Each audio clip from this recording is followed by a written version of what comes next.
on. We can do this. I don't need that. We can go back. Oh, yay, technology. Maybe. No, we can't go back. Tell you what, I can just start it out. Go for it. Screw the stand. Hey, everybody. Sorry about the technical. I don't need this anymore. My name's Clifton. I'm in my early 30s. My socks never match. This is my regular hair. I don't have a normal job, so, dream of the 90s. Up here, I figured there'd be a lot more of those illusions in this. This is, I'm sorry. I got everything started off so great, terribly. I am with Pi, the Portland Incubator Experiment. I'm with a small startup called Revizu. I've got two families, basically. I've got Pi, which you just saw. This is my collection of skill toys, a very small sampling of that collection. I gotta let you know right now, yo-yo was never a weapon. Please don't tell me that. I hate that. There's no proof of that. As far as yo-yoers go, and as far as tech startups, tech junkies like me, we're the ultimate ed case. We're the people who have something that we're extremely just obsessive about, and we take it and we run with it, and we do everything we can to make that our lives. And without us, these are just the fads, the stocking stuffers, the things that are just the skateboard in the hallway somewhere in a closet, the regular race car enthusiasts, the video gamers, and the Pawn Star people. I don't know how that became a thing. But with us, these are the things that we spread to the world with our passion, the things that we show everybody that we really love with things like tattoos. You've all seen the Zune tattoo, I'm sure. This is the One Drop logo, which is my sponsor. And there's like 20 of them out there already. What we're doing now is we're taking things like yo-yo and the love that we have, and we're spreading it via things like Y Combinator, 500 Startups. You've heard of these companies probably. These are things that are really getting this out to the world. Everybody's online now reading about this. Just because you've seen things through... just because it's getting popular doesn't mean that the people who do these kinds of things, have like the social skills that we probably should. Very common anecdote is the yo-yo player who doesn't know what to do around an actual girl.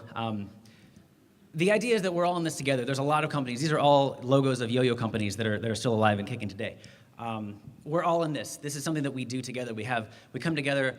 We have contests and competitions, but we're not all friends. It's not a giant rivalry or anything. But in the world of yo-yo, there are things like this. You all know about, I'm sure, Samsung. If you've ever seen a Samsung device or an iPhone, you've seen the other.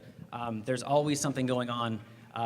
IP, definitely intellectual property is a really big deal. It's the same thing with yo-yo. We've had people, if you just do a quick Google search, you'll see that people are very upset about some companies that I'm not going to name ripping off maybe other companies' logos and ideas and designs.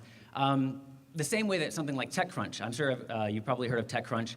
There's a very common story right now is the TechCrunch story embargo. So if you're a startup, you've got something to do, you've got something to announce, they say that TechCrunch may or may not be using that as like an embargo to have like the top story. It's not limited just to the tech world. It's also, there have been stories, and I can't say one way or the other, that there are some yo-yo manufacturers and yo-yo retailers doing the same kind of thing.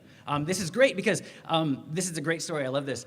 There is a very big yo-yo manufacturer who got in a fight with, I think she was a 13-year-old girl at the time, called her a moron several times on the internet, made a really big deal about it, and now she is the CEO of Combinator, which just made $1 million round. So screw you, big yo-yo guy.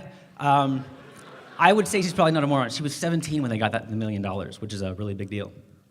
So what is the point? Well, the point is, no matter what there is in the world, there's something that you do that you are also obsessive about. There's something that you do that you take to this whole other level that people might think that, maybe you have a little too much time on your hands. Something that you do that is just in your blood and you never want to let it go, like yo-yo, or like being in a tech startup, or just being some kind of nerd.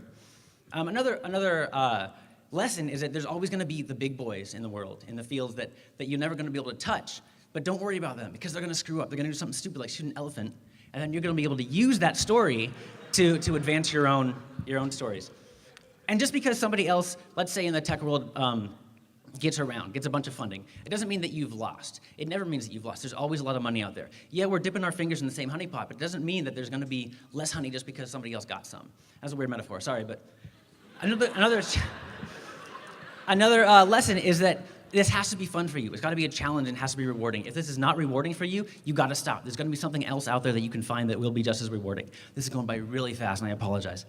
Last one is from a friend of mine, kind of. Fate Grimlock, which is one of the most inspirational startup speakers on the internet right now. Be on fire, metaphorically, not like poi, none of that, but actually be on fire in your heart. Do something that's going to make your parents think, you know what, maybe he wasn't such a bad idea. Thank you.